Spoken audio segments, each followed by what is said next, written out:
Bonjour! スタディのかりんです。今回はスペシャルゲスト、私のホストマザーに来てもらってます。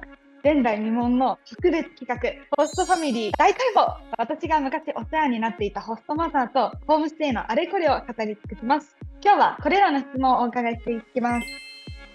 ちなみに私のホームステイは、時期は高校生の頃で、期間は10ヶ月ほどでした。ホームステイ気になっている人は最後まで必見です。So, Danny, thank you so much for your time. Today we're going to talk about homestay. So this is Danny, my host mom. So can you please introduce yourself? Yes, so I'm Danny and I live here with my husband and we have two children, a 10-year-old boy and a 7-year-old girl, and we live on the Gold Coast in Queensland, Australia. Thank you so much. It's been several years already, but I'm happy that we still keep in touch. Yes, we do. Yeah. It's lovely.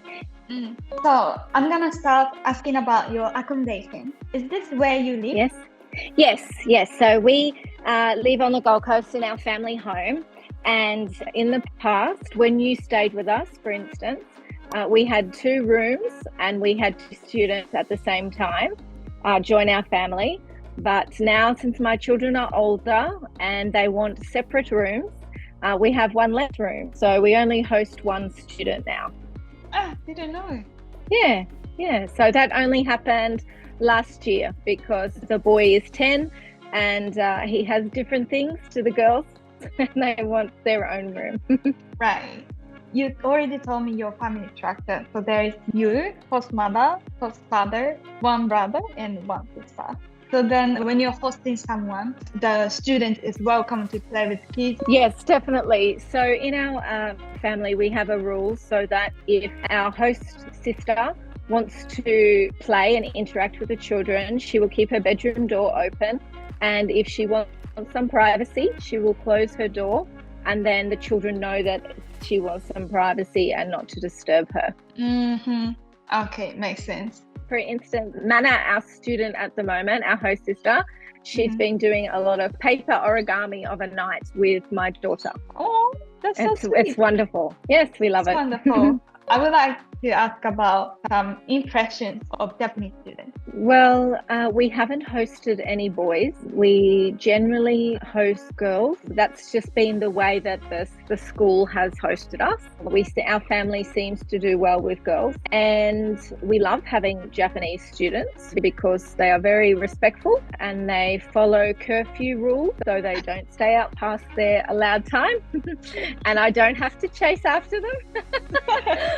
And they're nice and clean and they fit well with our family values. Yeah. You can be really honest. Was it kind of hard to have a student who can't really speak English well? Did you have any problem? No, we enjoy that. And you may remember that we use Google Translator in the beginning when you first arrive. And as a family, we all try to slow down the pace of our conversation. And we use images. So if I was trying to talk to you about something for lunch, I would pull out the apple and say, do you like these? And then, you could say yes or no. So yeah, we don't find it difficult. Just one thing that we have found is that politeness in saying yes a lot, sometimes that can be misunderstood for understanding rather than just an acknowledgement. So sometimes you might say yes, and I think that in my culture that means yes. But sometimes that's just, no, I don't understand, but I'm saying yes because I'm acknowledging you and showing you respect. So that's one thing that comes up with the language, the cross-cultural thing there. Right.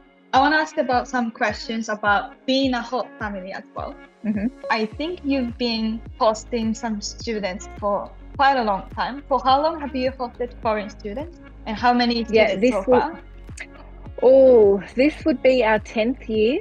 Wow. And we've normally done 12 months. We like a long homestay. So it would be at least 10 to 15 students we would have had. Wow. So what was the motivation? Why did you start hosting students? It started when we first had Charlie and he was the only child. And we thought we want him to have a sibling in the house and we would love to experience another culture. And my mother worked at a school at the time, and she said, how about hosting? And we said, we'll give it a try. And then we loved it ever since then. Oh, lovely. So you told me that you're hosting Japanese students currently. Are you willing Yes. to welcome more students in the future, like after this student? I think so. I think we will You think so? continue. I mean, in the past, so far, we've had students from Germany, Brazil, France, and Japan. And yeah, I think we had a break, obviously, with COVID. So this is our first host sister since COVID. So it was a long time. It was about 2 years with no host sister in the house. So it's nice to have a full dinner table again and have some big kids in the house. And you have friends, you meet friends and you bring your friends over, and then we have lots of discussions and baking in the kitchen, and that's what they did yesterday. So that was nice. Yeah. Nice, quite nice. Was there something that you found kind of difficult to deal with? Do you have any problems with students? No, I can't find a downside or a negative to having other people's children. I mean, if there was, we wouldn't welcome someone into our home. We've been so fortunate with the host students that we've had so far that they have just really become part of our family, and we hopefully have shown respect to your culture and you show respect to our culture, and I think both parties have a mutual benefit from it and come out better people at the end of it. So okay, but maybe around you, have you heard any like not really good things about homestaying? Maybe from a parent side, I can see that sometimes there's students that come and they don't abide by the curfew. That would be a big problem, because then you've got older children out and you can't get a hold of them, and you're responsible for someone else's child, and it's a big responsibility. So, I hear that can be a problem. To be honest, we've never had that. I mean, we're pretty open in our communication with our students, and should anything ever happen, I would always say, please ring me anytime, day or night. It doesn't matter.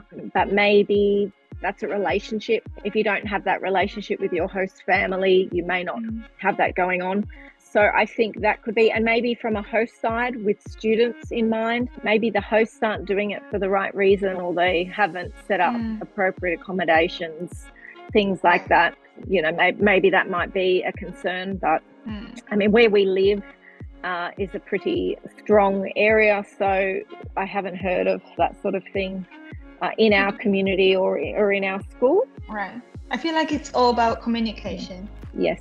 Yeah. Absolutely. And, having that, I suppose with communication as well, that we've always had typed up house rules, like a guideline in English. And then also in later years, we put a translated page beside that in Japanese, in case there was something lost in translation.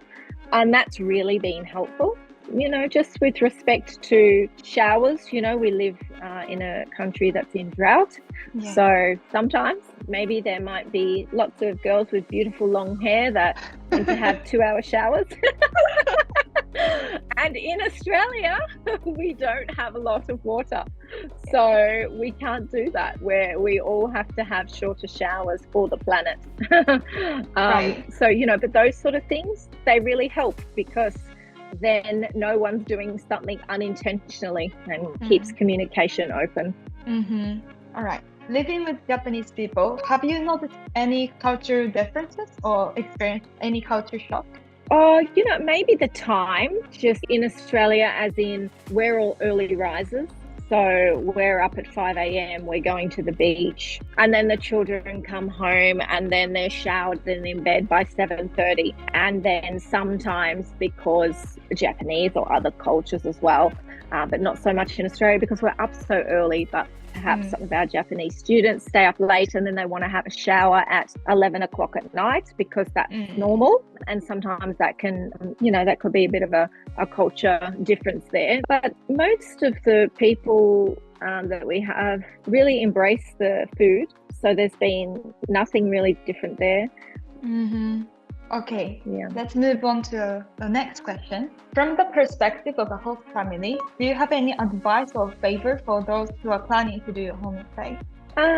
You need to step out of your comfort zone of what you've done because you're in a new country now, and you need to get out and explore it because so many students come here and they don't live near the beach. They're hours from the beach, and we live 5 minutes from the beach. And you have a bicycle at your disposal, and you can watch a sunrise every day if you want to, or go for a sunset walk along the beach, or read a book under a park and listen to music with your friends and watch the ocean. Like, there's so many things to do on the Gold Coast, and before you know it, your time's up, and there's no point going and checking that sunrise on your last day before you leave, because you've just had 12 months to do it and you could have done it every day. So you have to make the most of it, and it can be hard because you're used to doing what you do in your family, in your country, but you're in a different country, so you should just live it to the fullest like you did, Corinne. You really did. You embraced it. You got on buses, you got on bikes,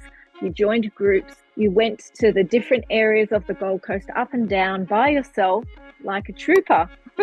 I did. Like an Australian would. So, lastly, I would like you to give us some comments to viewers who are interested in homestay, but probably a bit hesitant or concerned about it. I would say because it's a wonderful experience for your family. A bit hesitant, you could start with a term with a host and see how you like it. And you have another culture in your home. You're on holiday and you're learning all of these wonders that you have never been to before, and you come from different backgrounds, but when you come here, you will learn to do keep your room clean. You will learn to speak fluently in English. In real life, it will be so valuable for your English because that pronunciation, when it's meaningful, is so much more tamed by you because it's meaningful and it's in context instead of learning it in school. It is so true. As you mentioned, through homestay, we can learn so many things. Thank you so much for your time. I really appreciate your cooperation. And thanks to you, I think now viewers know what it is like to do a homestay. And I am pretty sure that everyone watching this is much more willing to do homestay. So, Sunny, thank you so much. Thank you again. Hopefully, see you soon somewhere in Australia. Maybe I will visit you for sure. Hopefully. Okay, bye-bye. Bye. ホストマザーとのインタビューどうだったでしょうか？仲の良さがめっちゃ伝わったかなと思います。私はホームステイができて本当に良かったです。本当に始めた時と比べるとめちゃくちゃ英語力も伸びたし、異文化の生活を 100% 身をもって体感できたし、何より家族のサポートのおかげで留学中心細いよってことが全くなかったのが最高でした。留学って英語が思うように伸びないとか、友達ができない、日本が恋しいって悩みにぶち当たるタイミングがたくさんあるんですね。そんな時、いつもそばにいてくれて支えてくれるファミリーの存在にはすっごく助けられましたね。もちろんホームステイは必ずしもいい体験になるとは限りません。私はすごくラッキーなことに素敵なお家とマッチングしたのですが、人によっては相性の合わない家族に当たってしまうこともあるでしょう。実は私も先ほどのダニーは2回目のホームステイのファミリーだったのですが、1回目のファミリーとは自分の心構えが不足していたっていう点もあったんですけど、正直なかなか馬が合わずに仲良くなれなかったよっていう経験もしたことがあります。でも1回目のホームステイもダニーのお家でも異文化の衝突、小さい揉め事っていうのはよくありました。どんなお家に行くとしても多かれ少なかれ困難にはぶち当たります。そもそも生まれ育った自分の家族とも喧嘩するんだし、外国のたまたま出会った家族と完全に生活スタイルや価値観が超一緒でめっちゃ気が合うなんて考えてみたら絶対にありえないですよね。自分の当たり前にとらわれず、違いに寛容になって楽しむ心意気でホームステイには臨みましょう。ぶつかる分だけ成長です。喧嘩するのも英語の特訓だし、価値観が合わなくて揉めちゃうっていうのも異文化理解力の向上になります。ホームステイを終える頃には英語力、異文化理解力、ファミリーとの絆と思い出、この3つ全てがあなたの財産になっていますよ。最後までご視聴ありがとうございました。ファミリーといい関係を築くための具体的なコツをギュッとまとめた動画もあるので、ホームステイをするって決めている方はこちらの動画も必見です。スタディーンでは無料の留学相談を行っております。ビザや生活費、準備など留学に関する様々な質問に対してコンサルタントが無料でお答えしております。ご希望であれば概要欄の URL から LINE 追加してメッセージをいただきますとスムーズにご連絡ができます。それでは本日もご視聴ありがとうございました。また次の動画でお会いしましょう。アビアント。